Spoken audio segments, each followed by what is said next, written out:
Canada is a very special place to me. I know so many people that live in Canada. My parents had relatives that lived in Canada, my mother in particular. And no, I love Canada. I have a lot of respect for the Canadians. Wayne Gretzky, I mean, how good, the great one.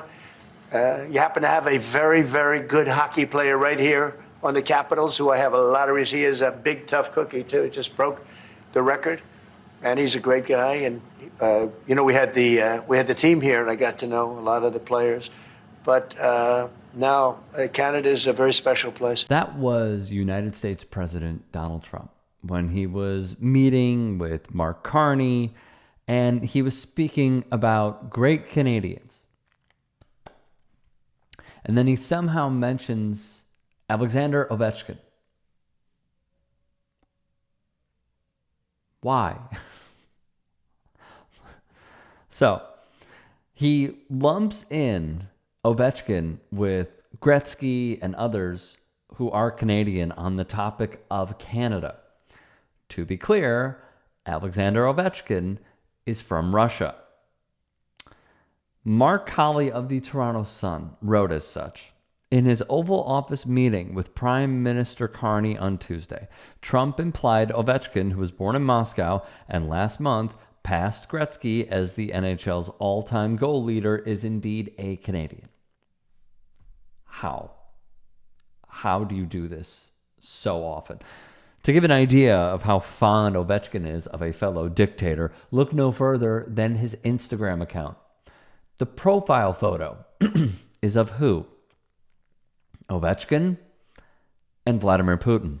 He helped launch a group called Putin Team online with the caption reading, "Through the site, you can become a member of a huge team, of Putin's team, which unites people who are proud of their country and want to make Russia stronger." Where have we heard those words before? In our leader, we value his trust and his respect for people, his fairness and righteousness, and the fact that he really cares.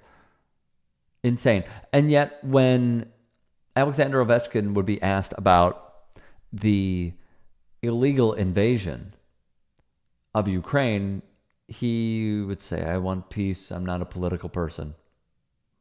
Really? You sure? You sure about that? So he'd even give a testimonial. "I am Alexander Ovechkin, the hockey player. I created the Putin team to unite those who are proud of Russia and our president and who want to make our country stronger, join us, and be on that team, not to be left off." Pittsburgh Penguins star Evgeny Malkin also signed on. "I'm on the Putin team," he wrote, "because I am sure that if we come together, we can do anything. Our president, Vladimir Putin, has said that Russia's borders never end. That's insane. I can say the same thing about our abilities. The resources of real professionals is limitless, especially if there is support. Together, we will make Russia stronger." Borders never end? So you're okay with the illegal invasion of Ukraine? Got it. To be clear, the meeting did not go well in front of the press with Carney. Take a look. Well, if I may, as you know from real estate, there are some places that are never for sale. That's true. We're sitting in one right now, Buckingham Palace that you visited as well. That's true. And having met with the owners of Canada over the course of the campaign last several months, it's not for sale, won't be for sale ever. But the opportunity is in the partnership and what we can build together. We have done that in the past. And part of that, as the president just said, is with respect to our own security. And my government is committed for a step change in our investment in Canadian security and our partnership. And I'll say this as well, that the president has revitalized international security, revitalized NATO, and us playing our full weight in NATO, and that will be part of it. True. And they have, I must say, Canada is stepping up the military participation because Mark knew, they were low, and now they're stepping it up, and that's a very important thing. But never say never. Never say never. Never say never. That's exactly what a mob boss would say when he wants to colonize our friendly neighbors to the north. To be very clear, for all the Canadians watching, number one, welcome. Number two, shout out to David Dole.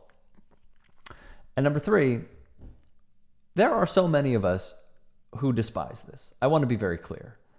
We are not in favor of this. We did not vote for this, number one. And now that it has been inflicted upon us, we hate it. This is not something that we want to do. The best way for North America to be a stronger North America is for the allies to go forward in unison, not through Trump tribalism and going after our allies and neighbors and treating them awfully, to put it politely. The Pinnacle Gazette would conclude, Trump's comments came amid ongoing tensions between the United States and Canada, primarily due to his tariff war and his controversial suggestion that Canada be the 51st state, which Carney made very, very clear. Very clear. It's not happening. Canada's not for sale. It's not happening. During the presser, when asked about concessions he wanted from Canada, Trump would sidestep it, saying, I just want to be friends with Canada. Regardless of anything, we're going to be friends with Canada. Canada is a very special place to me. You know why he's doing this? Because his guy lost. The opposition of Carney lost. The pro-Trump, pro-MAGA, pro-Elon guy, he lost. So this is what he has to deal with now.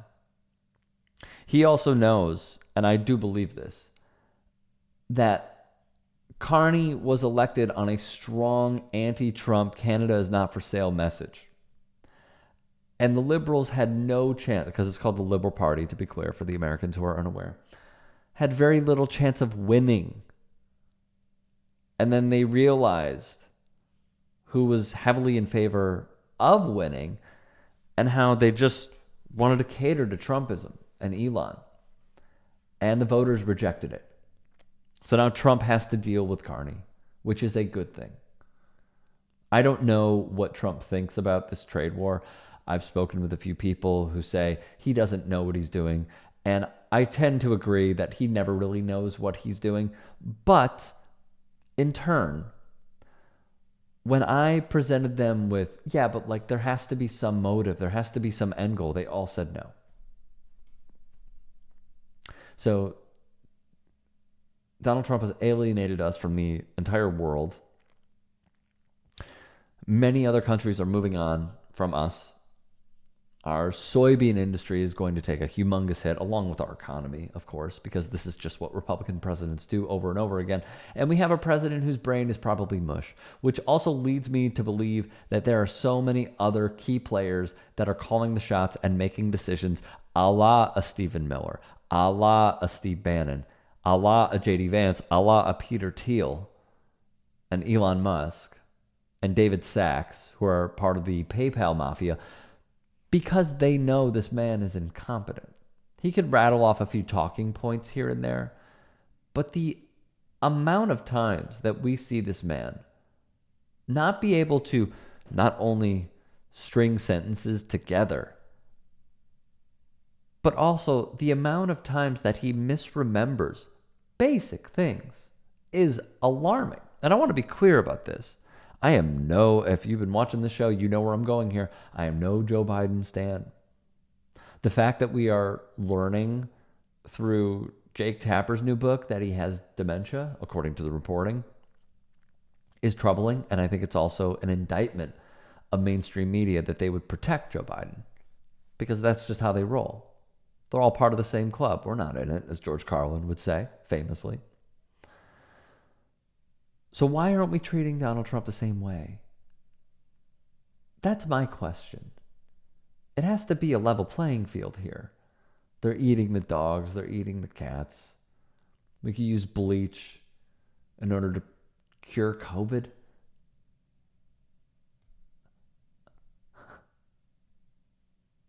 It's an island that's surrounded by water, big water, ocean water. Incompetent. But sports is just one example of many. If you can and are willing, please become a paid member here at TYT Sports. And or go to tyt.com/join. In addition, you can follow me on Twitter, Instagram, and TikTok. Appreciate it. Have a great day.